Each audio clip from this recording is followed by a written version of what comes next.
Hello बच्चों, कैसे हैं आप लोग। हम लोग आज पढ़ेंगे चैप्टर 11 थ्री डायमेंशनल ज्योमेट्री, जिसको हम लोग शॉर्टकट में 3D बोलते हैं। ये ज़्यादा 3D के नाम से प्रचलित है। हिंदी में इसको बोलते हैं त्रिविमीय ज्यामिति। हम दोनों लैंग्वेज को पढ़ाने वाले हैं, इंग्लिश और हिंदी। आप जिस भी लैंग्वेज से देख रहे हो उस पर आप फोकस एंड कॉन्सेंट्रेट करें। देखिए, इसमें हम लोग बेसिक चीज़ें पढ़ चुके हैं बाबू। इसे पिछले वाला वीडियो जाकर देखें, खूब बढ़िया से बनाया गया है 3D का बेसिक। क्योंकि 12 क्लास में बाबू हम लोगों को बेसिक चीज़ें नहीं पढ़ना है 3D का, डायरेक्ट उसके आगे की चीजें सब दे दिया है। तो थोड़ा बहुत बेसिक जानना जरूरी है, क्योंकि बेसिक नहीं जानिएगा ना तो फिर दिक्कत क्या रहेगी। सिर्फ ऊपर ऊपर मक्खन खाने से नहीं होगा, आपको पूरी सिस्टम को समझना पड़ेगा आपको, तब जाकर आप एक अच्छा नॉलेज कवर कर पाएंगे। तो इसलिए आप जाकर थोड़ा सा उसको देखिए। जो 3D का बेसिक पढ़ाया गया है वह 1 घंटा 10 मिनट के आसपास होगा, और वह बेसिक जो है अलग से नहीं है। जो आप क्लास 11th में आपको पढ़ना चाहिए था वो अब आप पढ़ेंगे, क्योंकि आप 11th में पढ़े नहीं होंगे, या पढ़े होंगे तो भूल गए होंगे। तो उसको जाकर आप कवर कर लीजिए। खूब बढ़िया से बनाया गया हो, एक एक चीजें एकदम छोटी सी छोटी कॉन्सेप्ट जो भी है उस सबको हम बताएं। उसमें आप देख सकते हैं, थोड़ा सा उसको पहले देखिए जरूर, क्योंकि उसमें से भी बोर्ड एग्जाम में बाबू 1-2 नंबर का ऑब्जेक्टिव आता है, या उससे रिलेट ये करेगा। क्योंकि अगर वह ठीक है तो ये थोड़ा सा आपको सुविधा होगा, थोड़ा सा आसान होगा इसको समझने में, ठीक है ना। और इसमें हम लोग आज 11.1 एक्सरसाइज करने वाले बाबू। इसमें आपको पढ़ना है, देखिए, डायरेक्शन रेशियो, जिसको हम लोग शॉर्टकट में डीआर भी बोल सकते हैं ना। डॉक्टर साहब मत बोलिएगा, डीआर का मतलब डायरेक्शन रेशियो, हिंदी में बोलते हैं इसको दिक् अनुपात। एंड दूसरा पढ़ना है डायरेक्शन कोसाइंस, दिक्कोज्या बोलते हैं इंग्लिश में। डीसी इंग्लिश में बोले बच्चे दिक्कोसाइन भी कहा जाता है। ये दिक्कोज्या है ना, इसको दिक्कोसाइन भी बोल सकते हैं, ये इंग्लिश में भी दे सकता है, इसलिए आप दोनों समझे। डीसी शॉर्टकट में बोलते हैं। ऐसा नहीं कि ये चीज हम लोग नए पढ़ रहे हैं, ये आप ऑलरेडी पढ़ चुके हैं बाबू चैप्टर 10 वेक्टर में। ऐसा नहीं कि हम फर्स्ट टाइम हम लोग पढ़ रहे हैं चैप्टर 11 में, नहीं। ये जो है टॉपिक दिख रहा है डीआर एंड डीसी, ये 10.2 में हम लोग वेक्टर में चैप्टर 10 में एक्सरसाइज 10.2 में ऑलरेडी इसका पूरा थ्योरी हम पढ़ा चुके हैं। और इस पर जितना भी टाइप का क्वेश्चन होगा, कि जितना भी टाइप्स का क्वेश्चन है टोटल आप 10.2 में पढ़ चुके हैं। इसलिए थोड़ा सा अगर आप मान लीजिए कि 10.2 पढ़ कर आए तो आपके लिए ये आसान होगा। आसान क्या, पूरा वही चीज फिर से छाप दिया है 11.1 में। टोटल 5 क्वेश्चन है, अब पांचों क्वेश्चन किस पर है, डीआर पे है और डीसी पे है। डीआर मतलब डायरेक्शन रेशियो और डायरेक्शन कोसाइन पे है। इसमें एक और चीज था 10.2 में भी, कोलिनियर संरेख बाबू, इसमें भी आपको पढ़ना है। तो टोटल 3 चीज पढ़ना है, डीआर और डीसी और कोलिनियर, तीनों चीज थोड़ा सा एक बार और थ्योरी समझ लेते हैं 5-10 मिनट। उसके बाद एक्सरसाइज 5 ही क्वेश्चन ही है बाबू, तुरंत बना लेते हैं। एक और चीज, यह बोर्ड एग्जाम के लिए बहुत इंपॉर्टेंट है। सिर्फ ये 11.1 करने से आप ना 5-7 नंबर का क्वेश्चन सॉल्व कर सकते हैं बोर्ड एग्जाम में। या हो सकता है कि 10 नंबर का भी क्वेश्चन सिर्फ इससे दे दे, क्योंकि यह चीज सिर्फ यहाँ पर नहीं पढ़ना है, आपको वेक्टर में ही पढ़ना है। हम बार बार बोल रहे हैं, जो सदिश पढ़े हैं चैप्टर 10 में, उसमें भी आपको डीआर और डीसी पढ़ना था, जाकर उसको देख सकते हैं। तो ये जब क्वेश्चन आएगा तो ऐसा नहीं आएगा कि वेक्टर एक है, 3D से भी आ सकता है ना। और दोनों एक ही है, आपको मालूम ही नहीं चलेगा कि 3D से आया कि वेक्टर से आया, कि दोनों का क्वेश्चन सेम ही रहेगा। चलिए देखिए, अगर आप 10.2 पढ़े हैं तो आपको ये सब बनाने के, आपको ये अलग से थ्योरी पढ़ने की जरूरत नहीं है। अब जाकर सिर्फ आप डायरेक्ट एक्सरसाइज का क्वेश्चन बना सकते हैं, क्योंकि जो वहां पे क्वेश्चन बनाया ना बाबू, वही क्वेश्चन फिर से यहाँ पर छाप दिया है। बस हो सकता है कि उसका डिजिट नंबर बदल दिया हो, बाकी कॉन्सेप्ट क्वेश्चन जो पूछ रहा है एकदम सेम। चलिए समझते हैं डीआर है क्या बाबू। तो डीआर होता है जो डायरेक्शन होता है ना, उसका रेशियो बदलाता है, उसी को हम लोग डीआर बोलते हैं। और डीसी क्या होता है, तो जो लाइन हो गया या जो वेक्टर हो गया, तीनों एक्सेस से जो एंगल बनाता है, इंक्लिनेशन जो होता है, झुकाव होता है, जो कोण होता है, उसी को हम लोग डीसी बोलते हैं।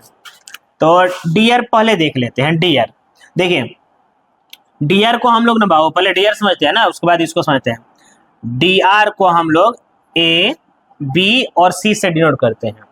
ये जो डीआर दिख रहा है, एक्स एक्सिस का डायरेक्शन रेशियो को डिनोट करेगा, ठीक है ना। इसको कह सकते हैं ए क्या है, direction ratio of X axis. B किसको डिनोट करेगा, direction ratio of Y axis. C किसको डिनोट करेगा, direction ratio of Z axis, ठीक है ना। तो आप क्वेश्चन आपके पास अगर ऐसा दे देगा, ए वेक्टर दे देगा, अगर मान कर चलते हैं आपके पास ऐसा, अगर आपसे पूछ दे कि इसका डीआर क्या होगा, तो इसका जो कोफिशिएंट है ना बाबू, इसी को डीआर बोला जाता है। तो लिख सकते हैं ए बराबर हो जाएगा 1, ये डीआर निकाल रहे हैं, ये डायरेक्शन रेशियो निकाल रहे हैं, ठीक है ना। बी बराबर हो जाएगा कितना, जे का कोफिशिएंट 2 और के का कोफिशिएंट कुछ नहीं तो 1 तो है ना। अगर ये माइनस रहेगा, मान के चलते हैं 3, तो -3 लिख देना है। यहाँ पर कुछ नहीं था तो हम लोग 1 मान लिए। समझ में आ रहा है ना? बस इस वेक्टर का डी निकाल लिया हम लोग। तो ये ऑब्जेक्टिव में क्वेश्चन आ सकता है या 2 मार्क्स का। अब ये देखिए, ये पहला टाइप का डी निकालने का फॉर्मूला है। दूसरा टाइप का यह दे देगा कि एक पॉइंट आपको एक ए पॉइंट दे देगा, एक बी पॉइंट दे देगा। मान के चलते हैं कि ये पॉइंट है आपके पास, कोई ले लेते हैं पॉइंट हम लोग, एक आपके पास बी पॉइंट है। हम लोग से करें कि इसका डी निकाले। तो देखिए डी निकालने का, डी मतलब डायरेक्शन रेशियो, मतलब हिंदी में बोलते हैं इसको दिक् अनुपात। तो देखिए ए बराबर कितना हो जाएगा, अभी हम बोले ना कि ए क्या है, एक्स एक्सिस का दिक् अनुपात है, डायरेक्शन रेशियो है। बी क्या है, वाई एक्सिस का डायरेक्शन रेशियो है। सी क्या है, जेड एक्सिस का है ना। तो बताइए ए बराबर क्या हो जाएगा, इसमें से इसको माइनस कर देंगे। देखिए x2 माइनस x1, तो -1 -2 ये हो जाएगा -3। फिर बी, y का डायरेक्शन रेशियो क्या हो जाएगा, ये हो जाएगा 4 - 3 बराबर में 1। सी, जेड का डायरेक्शन रेशियो क्या हो जाएगा 6, माइनस है, माइनस होता है तो माइनस माइनस प्लस। तो देखिए 2 ही टाइप से दे सकता है, एक वेक्टर दे देगा तो ऐसा डी निकालिए जो i j k का कोफिशिएंट वही डायरेक्शन रेशियो हो जाएगा, दिक् अनुपात हो जाएगा। और जब 2 पॉइंट से लाइन जा रही है तो उसमें x वाले को x में से, y वाले को y में से, और z वाले को z में से माइनस कर देंगे। माइनस कैसे करेंगे, जिधर से ये इनिशियल हो गया या टर्मिनल हो गया, ये प्रारंभिक बिंदु है या अंतिम है, तो अंतिम में से प्रारंभिक को माइनस कर देंगे। ठीक है क्या? 2 टाइप से डी दे देगा, हम लोग डी निकाल सकते हैं। ठीक है ना? ये देखिए इतना ही बस आपको पढ़ना है, डायरेक्शन रेशियो। 2 पॉइंट से एक लाइन जा रही है तो उसका डी पूछ देगा, और एक वेक्टर दे देगा वेक्टर फॉर्म तो उसका डी पूछ देगा। चलिए डीसी समझ लेते हैं। ठीक है, चलिए डी में एक और चीज समझते हैं।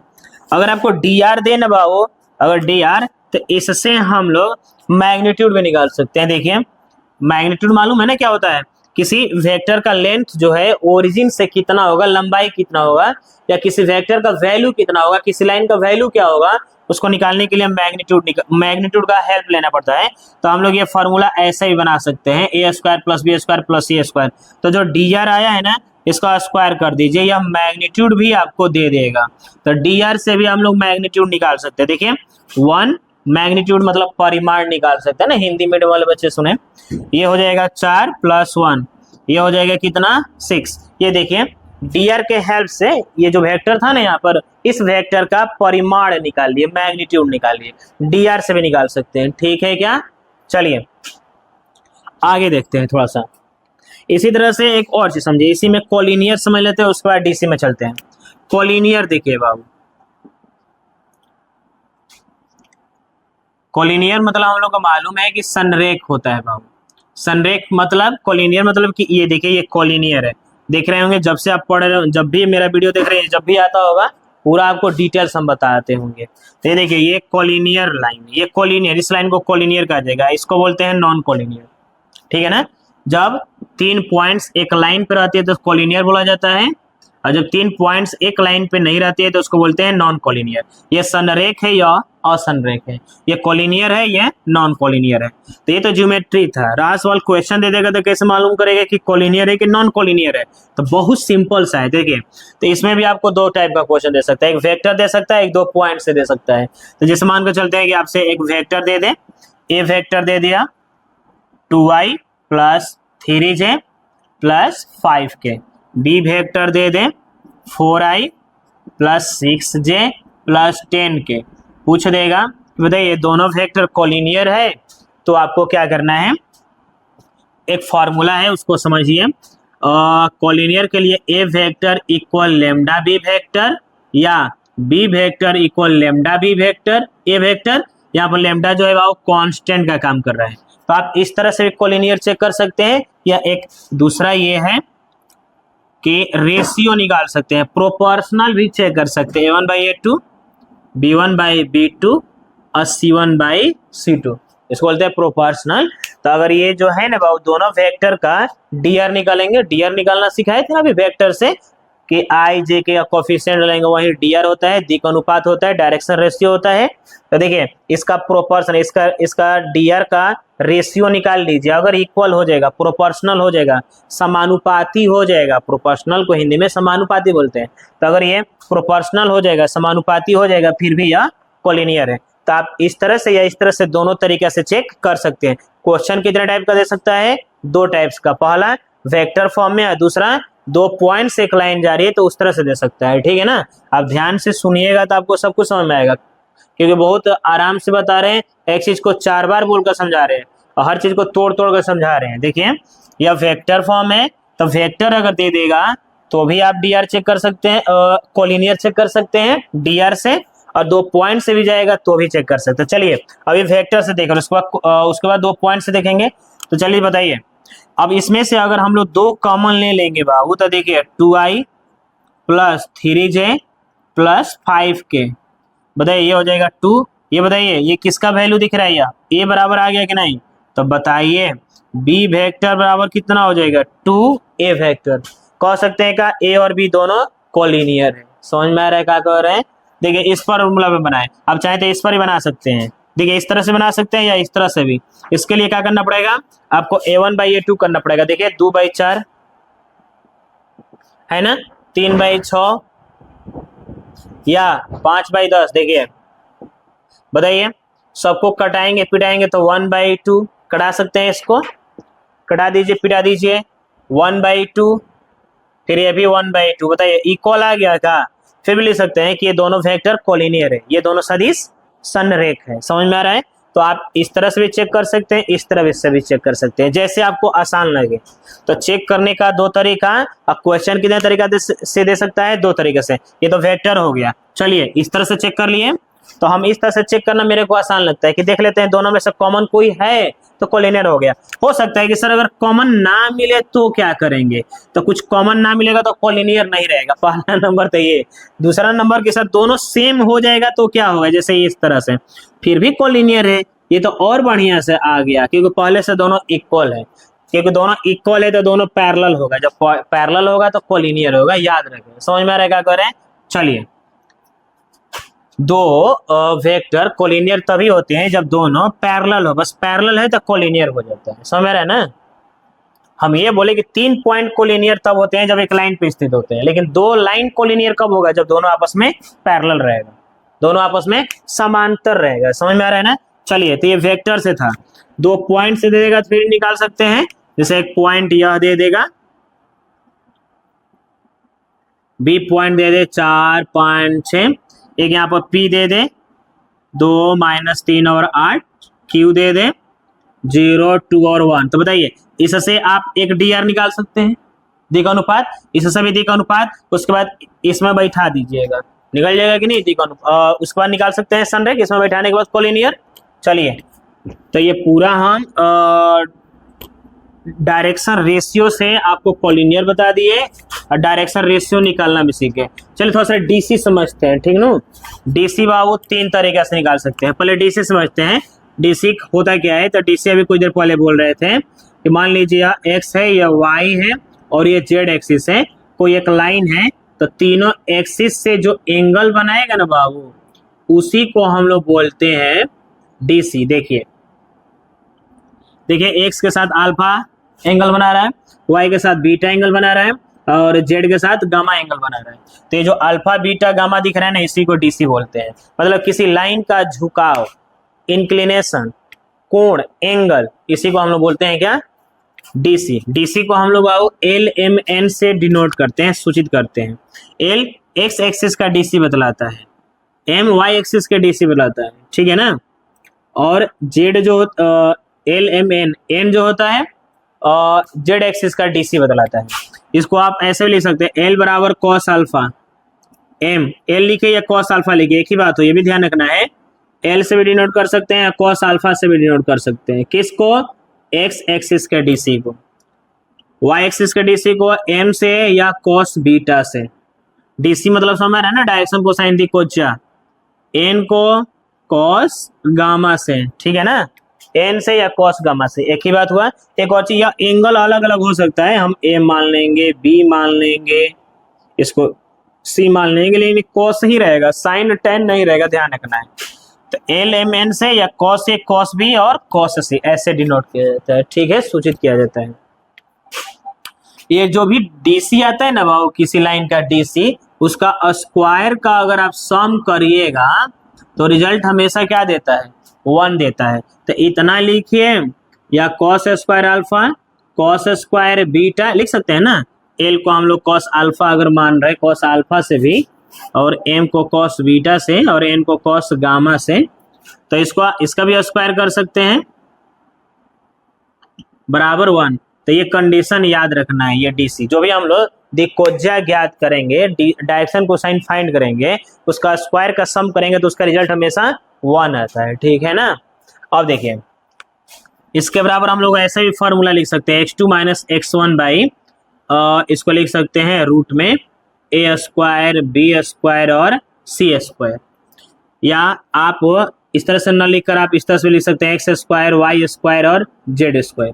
ये भी न लिखकर आप आर वेक्टर भी लिख सकते हैं, आर मतलब कि कोई रिजल्टेंट वेक्टर का मैग्नीट्यूड, ठीक है ना। इसी तरह से यहाँ पर हो जाएगा y2 minus y1 by mod r vector, इसका हो जाएगा z2 minus z1 by mod r vector का स्क्वायर, ठीक है क्या। देखिए 3 तरीके से आपको डीसी निकालने के लिए एग्जाम में दे सकता है ना। पहला दे सकता है एंगल से, तो जब एंगल दे दे तो हम लोग इससे निकालेंगे, एल बराबर कॉस अल्फा, एम बराबर कॉस बीटा, एन बराबर कॉस गामा से, ठीक है ना। और जब 2 पॉइंट से पास करेगी तो हम लोग इससे निकालेंगे। और जब वेक्टर दे देगा तो उसका यूनिट वेक्टर निकाल लीजिए, और यूनिट वेक्टर का आई जे के का कोफिशिएंट ले लीजिए, गुणांक, उसी को हम लोग बोलेंगे डीसी। चलिए देख लेते हैं थोड़ा सा इसको क्वेश्चन। जैसे मान कर चलते हैं कि आपके पास ए वेक्टर है आई प्लस 2j प्लस में 6k, ये आपके पास एक वेक्टर दिया हुआ है, इसका आपको निकालना है डायरेक्शन कोसाइंस ना, दिक्कोज्या निकालना है। तो क्या करेंगे, a बराबर 1, b ए नहीं x लिखेंगे, पहले इसका निकालेंगे हम लोग मैग्नीट्यूड बाबू परिमाण, मतलब पहले इसका यूनिट वेक्टर निकालेंगे, इकाई सदिश निकालेंगे, ठीक है ना। तो x बराबर 1, y बराबर 2 और z बराबर में 6, इसका पहले आप परिमाण निकालिए, मैग्नीट्यूड निकालिए, कितना हो जाएगा एक्स स्क्वायर वाई स्क्वायर और जेड स्क्वायर। इसको सॉल्व करते हैं तो x का वैल्यू हो जाएगा का 1, y का 2 का स्क्वायर, ये हो जाएगा 6 का स्क्वायर। इसको सॉल्व कर देंगे तो 1 प्लस 4 प्लस 36, ये हो जाएगा 45 कि 41 हो जाएगा, ठीक है ना। इसका निकालिए यूनिट वेक्टर, इकाई सदिश निकालिए। अब तो क्या लिख सकते हैं, ए कैप बराबर हो जाएगा A vector by mod A vector. बहुत आसान है, ये जो वेक्टर दिया हुआ है ना बाबू, ये सब क्वेश्चन आने वाला है एग्जाम में। ए वेक्टर दिया है, इसका आपको निकालना है डायरेक्शन कोसाइन, दिक्कोज्या निकालना है, तो इसका पहले इकाई सदिश निकाल दीजिए, यूनिट वेक्टर निकाल दीजिए। उसके बाद देखिए क्या करेंगे, उसके बाद आई जे के का कोफिशिएंट मतलब गुणांक ले लेंगे, तो वहीं एलिमेंट हो जाएगा। बताइए जल्दी से, ए वेक्टर ये फॉर्मूला है बाबू ना, यूनिट वेक्टर का इकाई सदिश का ये फॉर्मूला है।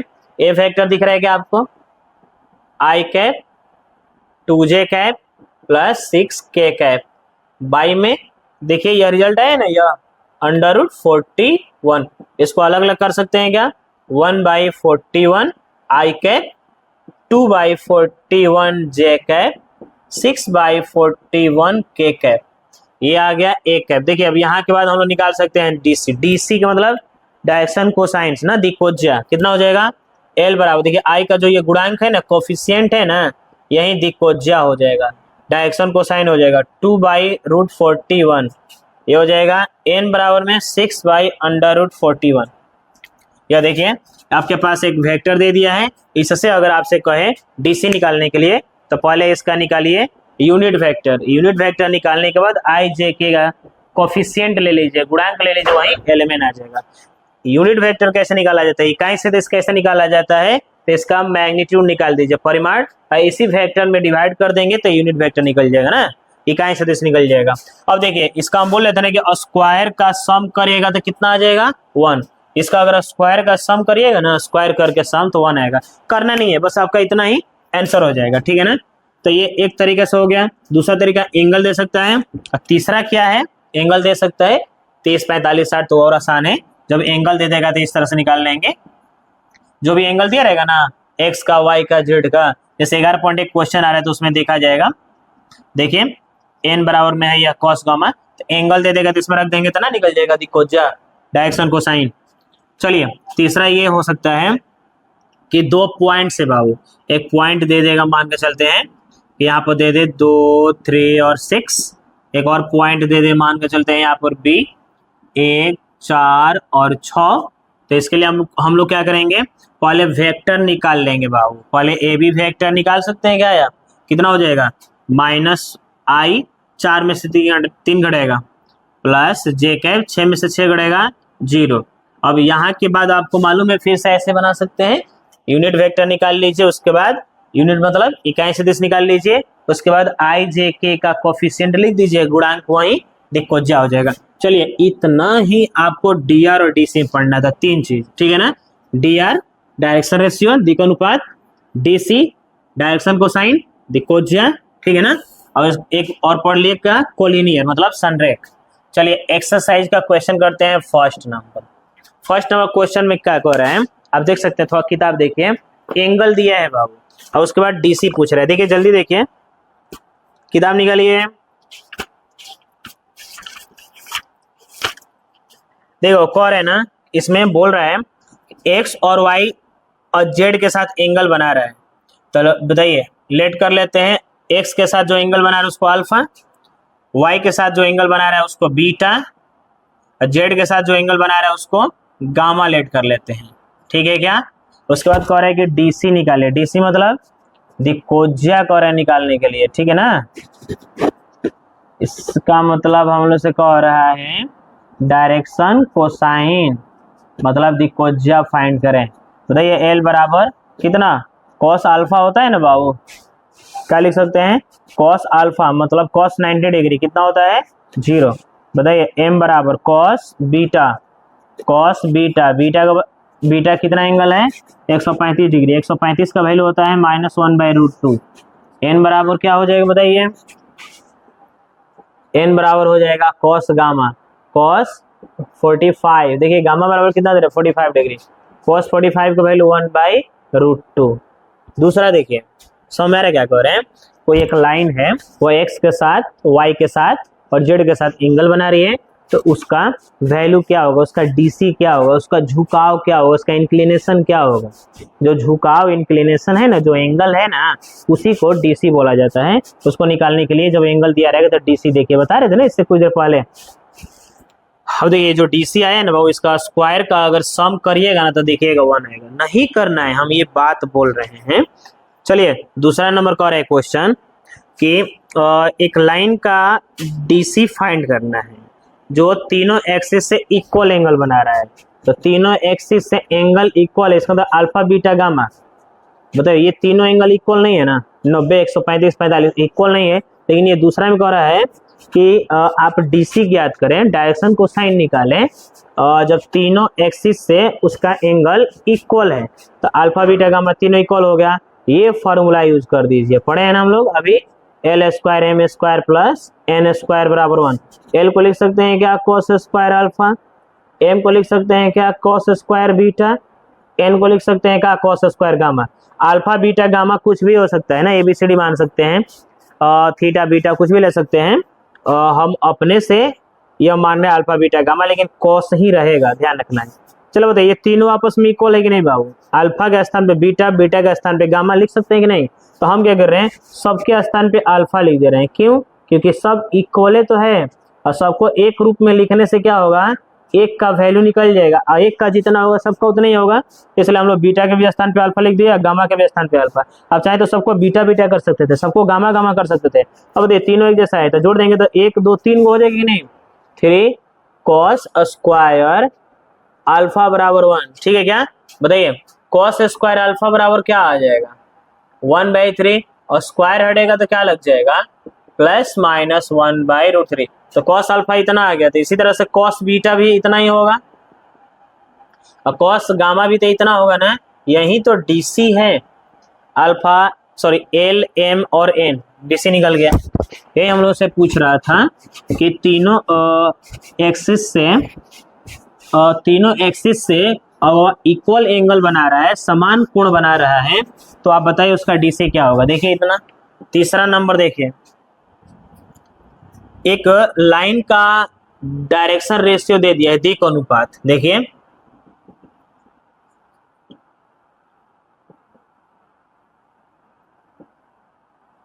डायरेक्शन रेशियो दिया हुआ है ए बराबर देखिए दिया हुआ है -18, बी बराबर 12, सी बराबर -4। हम लोग से कह रहे हैं इसका डीसी निकाले, डायरेक्शन कोसाइन निकाले, ठीक है ना, दिक्कोसाइन निकाले, दिक्कोज्या निकाले। इंग्लिश हिंदी दोनों बोल रहे हैं, आप जिसमें हैं आप कैच करें। इसका कह रहे हैं डीसी निकालने के लिए, तो पहले आपको क्या करना पड़ेगा, इसका मैग्नीट्यूड निकाल लीजिए। मैग्नीट्यूड का मतलब क्या होता है, परिमाण निकाल लीजिए। वही जो रूट में होता है ना, a² plus b² plus c², x² y² z²। इसी तरह से डायरेक्शन रेशियो भी दिया रहता है तो निकाला जाता है। ये कितना हो जाएगा, -18 और यह 12 हो जाएगा और यह -4 का स्क्वायर। चलिए इसको सॉल्व करते हैं। 18 का स्क्वायर कितना हो जाएगा, 324, 12 का 144, 4 का 16। इसको जोड़ दें, 6 4 10 4 14, 484 होगा। इसका कितना आ गया बताइए, इसका मैग्नीट्यूड परिमाण कितना आ गया, 22। अब हम लोग निकाल सकते हैं डीसी ना, एल बराबर कितना हो जाएगा, -18/22। ये देखिए करा देंगे तो -9/11, एम बी बाई ना मैग्नीट्यूड कितना हो जाएगा, 12/22, 6/11, एन बराबर हो जाएगा कितना, -4/22, -2/11। ठीक है ना। तो देखिए बाबू यहाँ पर डायरेक्शन रेशियो दिया हुआ है, दिक् अनुपात दिया हुआ है, तो इससे भी हम लोग डायरेक्शन कोसाइन निकाल सकते हैं, दिक्कोज्या निकाल सकते हैं। ठीक है क्या, कैसे निकाल सकते हैं देख लीजिए, आपके सामने है 4 नंबर क्वेश्चन देख लीजिए। मेन थ्योरी है, थ्योरी समझ गए, ये सब क्वेश्चन बन जाएगा, अपने आप बन जाएगा। देखिए हम लोग से कह रहा है कि सो डैट, अभी हम कुछ देर पहले आपको बता रहे थे कोलिनियर संरेख वाला आ गया, कोलिनियर आ गया, देख सकते हैं आप। बार बार बोल रहे हैं ना कि सिर्फ ऐसे हवा में वीडियो मत देखिए, आप कॉपी किताब कलम लेकर बैठिए अगर आपको सीखना है तब। तो ये कह रहे हैं कि आर कोलिनियर, आपको शो करके दिखाना है कि तीनों बिंदुएं कोलिनियर है, ये तीनों बिंदुएं संरेख है, आपको दिखाना है। तो देखिए क्या करेंगे हम लोग, इसको पहले मान लेते हैं, लेट कर लेते हैं माना, ए मान लेते हैं 2 3 4, बी मान लेते हैं -1 -2 और 1, सी मान लेते हैं 5 8 7। पहले इसमें टोटल देखा जाए ना बहुत, इसमें हम लोग डायरेक्शन रेशियो हम लोग टोटल 3 निकाल सकते हैं, दिक् अनुपात 3 को निकाल सकते हैं। किसका, ए बी का, बी सी का और ए सी का। तो आपको कोई 2 निकालना है, ए बी निकाल लीजिए, बी सी या ए सी, तीनों में से कोई 2 निकालिए। किसी 2 का डायरेक्शन रेशियो निकालिए, दिक् अनुपात निकालिए किसी 2 का। तो चलिए ए बी का निकाल सकते हैं, लिख सकते हैं D R of A B, मतलब ए बी का दिक् अनुपात निकाल रहे हैं। ठीक है क्या,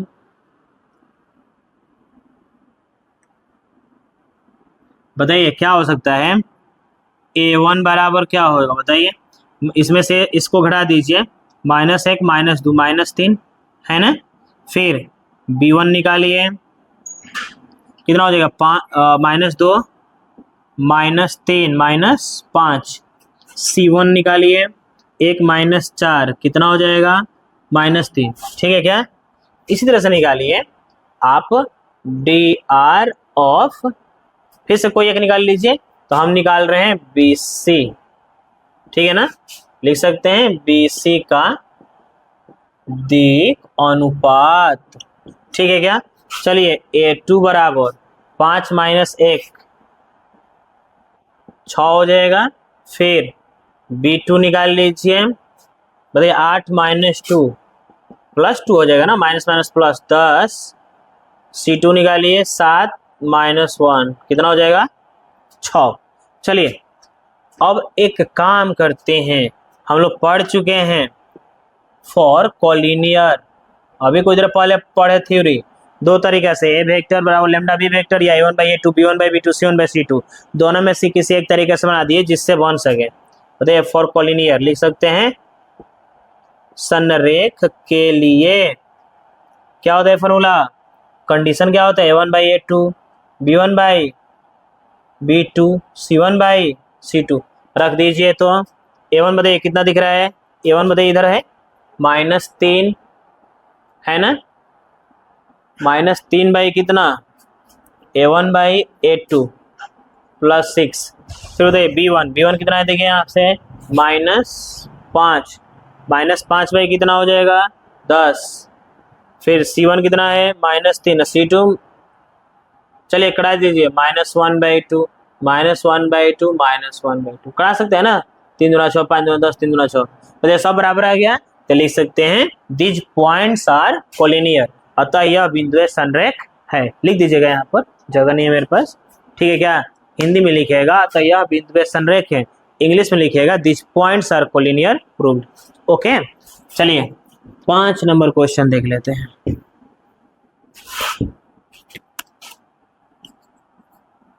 पांच नंबर में जानते हैं 3 पॉइंट्स दिया है बाबू, करेगी इससे ट्राइंगल बनाइए, ठीक नो, बना लेते हैं, लेट कर लेते हैं A बराबर 3 5। जब तक हम लिख रहे हैं तब तक आप किताब में पढ़ लीजिए क्वेश्चन क्या कह रहा है। जानते हैं एक बहुत छोटा सा बात है लेकिन बहुत यूजफुल है, बहुत आपके लिए वो फायदा करेगा आपको। क्वेश्चन नहीं बनाया, क्वेश्चन नहीं समझा जाता है, सॉरी आंसर नहीं समझा जाता है, क्वेश्चन समझा जाता है, क्योंकि एग्जाम में क्वेश्चन ही पढ़े रहेगा आपके पास, तब दिमाग में आंसर आएगा। इसलिए आप उसको जितना बार भी पढ़े, क्वेश्चन समझे, क्वेश्चन अगर आप माइंड में आप सेट कर लिए तो जब भी देखिएगा आंसर ऑटोमेटिक आ जाएगा। इसलिए आप हमेशा क्वेश्चन को, जैसे हम लोग को नोटिस किए होंगे, जो भी टीचर पढ़ा रहा है उसको 1 2 बार नहीं 3 4 5 बार पढ़ता है वर्ड प्रॉब्लम क्वेश्चन या किसी क्वेश्चन को, तब जाकर उसके दिमाग में वह इनपुट आता है, तब बनाने लगता है। ये काम आप पे भी लागू होता है। आप पहले क्वेश्चन पढ़िए, क्वेश्चन क्या कह रहा है, बार बार पढ़िए उसको, समय लेकर पढ़िए, थोड़ा सा रुक रुक कर पढ़िए, समझ कर पढ़िए, उसके बाद ऑटोमेटिक आंसर आने लगेगा। हम लोग आंसर समझने लगते हैं और वही क्वेश्चन कभी मिल गया ना तो दिमाग से उड़ गया, आंसर याद है और किसका ये आंसर है मालूम है नहीं, क्वेश्चन समझिए आंसर ऑटोमेटिक आ जाएगा। चलो समझते हैं, ए दिया है बी दिया है, ये बहुत छोटी सी चीज है लेकिन बहुत माइनर चीज है यह, लेकिन बहुत यूजफुल है, बहुत ही यह काम करने वाली चीज है, सीक्रेट चीज है यह। बताइए एक और है कि एक ट्रायंगल है बाबू, इसका वर्टेक्स दिया हुआ है, इसके शीर्ष दिया हुआ है, ठीक नो, और कह रहा है कि इसके प्रत्येक साइड का आप डायरेक्शन कोसाइन निकाल लें, दिक्कोज्या निकालें। तो बहुत आसान है, बारी बारी से तीनों को निकालना पड़ेगा। 3 5 -4 -1 1 2 इतना। चलिए ये लास्ट क्वेश्चन है 11.1 का, हम लोग से कह रहा है क्वेश्चन, देखिए ध्यान से, सामने देखिए कि ये जो पॉइंट दिख रहा है, हम ABC मानना चाहें तो PQR भी मान सकते हैं, ऐसे पॉइंट को नहीं सपोज किया जाता है, ध्यान रखें, बीच में इक्वल नहीं लिखा जाता है। जेब्रा क्रॉसिंग 3 लाइन दे सकते हैं, 3 पैरेलल लाइन समांतर रेखा, या इसको हटा दिए डायरेक्ट गायब कर दिए, सटा के लिख दीजिए। तो हम ABC माना है, PQR भी मान सकते हैं, कुछ भी मान सकते हैं, पर ये तीनों ट्रायंगल का वर्टिसेज है, ये तीनों पॉइंट्स त्रिभुज के शीर्ष है। तो बताइए इसकी तीनों साइड का आप DC निकाले, डायरेक्शन कोसाइन निकाले, दिक्कोज्या निकाले। तो सिंपल सी बात है, पहले हम लोग वेक्टर निकाल लेते हैं, वेक्टर निकाल लेंगे सदिश, तो उसका इकाई सदिश निकालेंगे यूनिट वेक्टर, और उसके बाद IJK का जो कोफिशिएंट है, गुणांक है, वही एलिमेंट हो जाएगा DC। तो चलिए इसमें तीनों का, AB का, BC का और CA का, ये AC का। तो पहले हम लोग क्या कर रहे हैं, AB वेक्टर निकाल लीजिए, आसान रहेगा। या आप चाहें तो एक और काम कर सकते हैं, इसका DR निकालिए, वेक्टर की कोई जरूरत नहीं है, पहले DR पहले ऐसे बना लेते हैं, नाउ साइड AB लिख दीजिए, भुजाएं, नाउ फॉर साइड AB लिख सकते हैं, भुजा AB के लिए, ठीक नो। चलिए तो पहले आप क्या निकाल लीजिए, DR निकालिए, DR मतलब दिक् अनुपात, बताइए जल्दी से, A बराबर क्या हो जाएगा, क्या लिखे हैं AB ना, तो बताइए -1 में से 3 घटेगा -4, B कितना होगा, B बताइए, 1 में से 5 घटेगा -4, C कितना होगा, 2 में से -4 घटेगा 6। ये आ गया। अब इसके पहले ऊपर वाला क्वेश्चन नहीं बनाए थे हम लोग, इसके ऊपर ना तीसरा नंबर क्वेश्चन कि इस तरह से डी आर दिया होता है, डी का अनुपात, उससे हम लोग डी सी निकालना सीखे। इसका मैग्नीट्यूड निकाल लीजिए। मैग्नीट्यूड मतलब क्या होता है, परिमाण निकाल लीजिए। कितना हो जाएगा, A square plus B square plus C square -4 का स्क्वायर प्लस -4 का स्क्वायर, है ना। डायरेक्ट रखिए ना, यहाँ पर क्या करना है, इसका स्क्वायर कर दीजिए तो 16, इसका करेंगे 16, इसका 36, ये कितना हो जाएगा 68 हो जाएगा। 68 को हम लोग लिख सकते हैं 2√17 लिख सकते हैं, ठीक है ना। अब बताइए ये आ गया। अब इसका देखिए कैसे हम लोग डी सी निकाल लेते हैं। एल बराबर क्या हो जाएगा, -4 बाई इतना, -4 बाई 2√17, कड़ा के लिख दीजिए -2/√17। एम बराबर क्या हो जाएगा, -4 बाई 2√17, कड़ा सकते हैं ना इसको, ठीक है क्या। फिर एन बराबर 6 बाई, ये कितना हो जाएगा 3/√17। ये देखिए इसी तरह से आप फिर BC का निकाल सकते हैं और फिर CA का, ये AC का, ठीक है क्या। मिलते हैं 11.2 में, ठीक है बाबू।